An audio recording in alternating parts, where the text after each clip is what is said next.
मुनीनाम। हे ऋषियों, मेरे गुरुदेव कैसे हैं? बोले संसारिणाम, संसारी लोगों पर कृपा करने के लिए कृपा पूर्वक उन्होंने राजा परीक्षित के माध्यम से भागवत को श्रवण कराया। ऐसे मेरे गुरुदेव करुणा सागर हैं। और हमारे यहाँ आचार्य कहते हैं कि हमारे जो गुरु हों, हमारे जो आचार्य हों, उनके अंदर कम से कम कुछ नहीं तो 2 विशेषताएं तो होनी चाहिए। क्या क्या?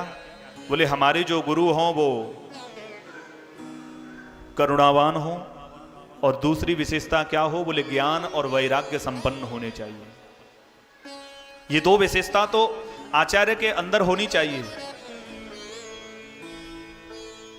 यदि आचार्य के अंदर ज्ञान ही ज्ञान है और करुणा नहीं है तो अपने शिष्य पर कैसे कृपा करेंगे? करुणा ही नहीं है।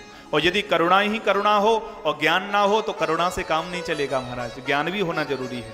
इसीलिए हमारे श्री वेदांत देशिकन स्वामी जी महाराज अपने न्याय विंशति ग्रंथ में कहते हैं कि आचार्य कैसा हो। आचार्य के 14 लक्षणों का वर्णन किया उन्होंने। सिद्धम सत्संप्रदाय स्थिर धियमनघम। आचार्य कैसा हो? बोले एक उसकी परंपरा हो। सिद्धम सत्संप्रदाय, हमारे जो आचार्य हों उनकी एक कोई संप्रदाय होनी चाहिए, कोई परंपरा होनी चाहिए। ऐसा नहीं कि अपने मन से ही अपने आप कोई संप्रदाय बना ली, अपने बन गए, ऐसा नहीं। बोले उनकी एक कोई सुष्ट परंपरा होनी चाहिए ऊपर से, भगवान से। जैसे हम लोगों की है लक्ष्मीनाथ समारंभाम नाथया मुनमध्यमाम अस्मदाचार्य पर्यंतम वंदे गुरु परंपराम।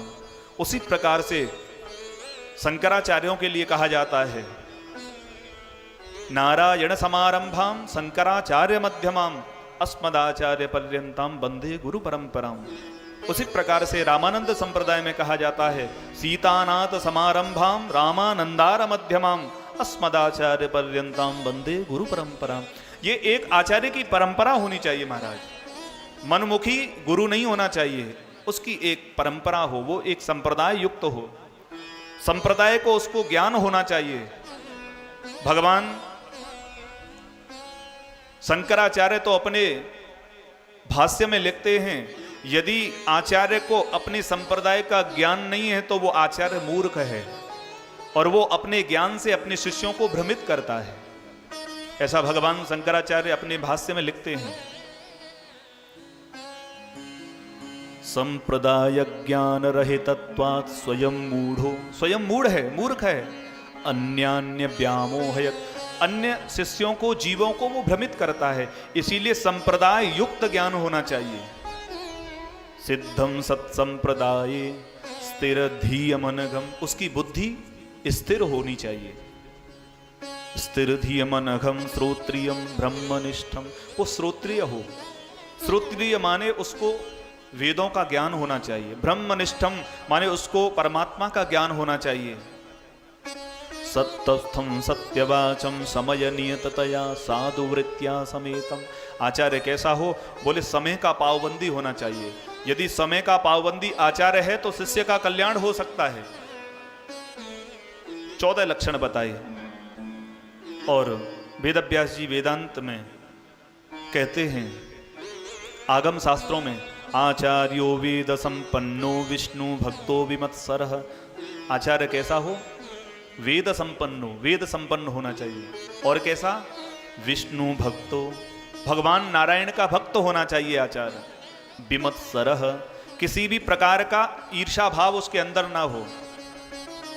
आचार्यो वेद संपन्नो विष्णु भक्तो विमत्सरः मंत्रज्ञो मंत्र भक्तश्च सदा मंत्र श्रया शुचि। वो एक मंत्रज्ञ हो, अपने शिष्य को जो मंत्र दे उस मंत्र में उसकी श्रद्धा हो। मंत्रज्ञो मंत्र भक्तश्च, उस मंत्र का भक्त होना चाहिए। सदा मंत्राश्रय शुचि ही, और उस मंत्र के आश्रित रहता हो। सत्संप्रदाय संयुक्तो ब्रह्म विद्या विशारदः, संप्रदाय युक्त हो।